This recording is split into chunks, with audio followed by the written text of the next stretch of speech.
હર હર મહાદેવ અને જય બજરંગબલી. મિત્રો, સ્વાગત છે આપણી ચેનલ શિવબા ઓફિશિયલમાં. મિત્રો, વર્ષ 2026 હનુમાન જયંતિ ખૂબ જ ખાસ સહયોગ લઈને આવી રહી છે.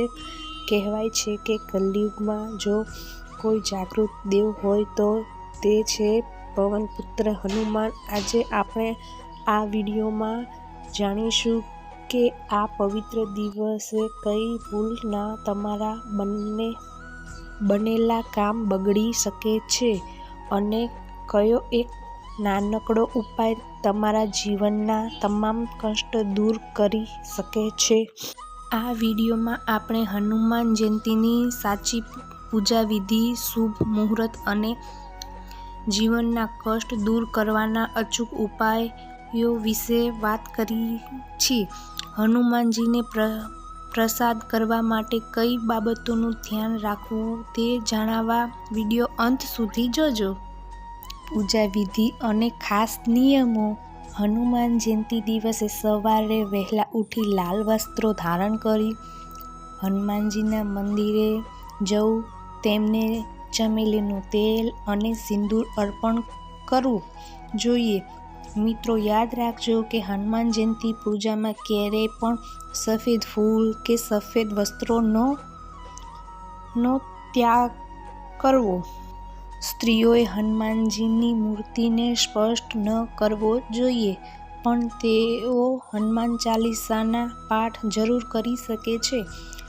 હનુમાનજીને તુલસીના પાનની માળા ખૂબ જ પ્રિય છે. જો તમે આ દિવસે તેમને તુલસીની માળા અર્પણ કરો છો તો ઘરમાં ક્યારેય અન્ન અને ધનની કમી નથી થતી. સંકટ દૂર કરવાનો અચૂક ઉપાય. હવે વાત કરીએ એવા ઉપાયની જે તમારા અટકેલા કામ પૂરા કરી શકે. હનુમાન જયંતિ સાંજે 7 વાગ્યા પછી એકાંત બેસીને હનુમાન ચાલીસાના 11 પાઠ કરો. પાઠ પૂરા થાય પછી બજરંગબલીને બુંદીના લાડુનો ભોગ ધરાવો અને તે પ્રસાદ ગરીબોમાં વેચી દો. આ ઉપાય કરવાથી તમે ગમે તેવો શનિદોષ કે રાહુ કેતુની પીડા હોય તેમાંથી મુક્તિ મળે છે. હનુમાનજીની પૂજામાં બ્રહ્મચર્યનું પાલન કરવું અનિવાર્ય છે, જેનું ખાસ ધ્યાન રાખશો.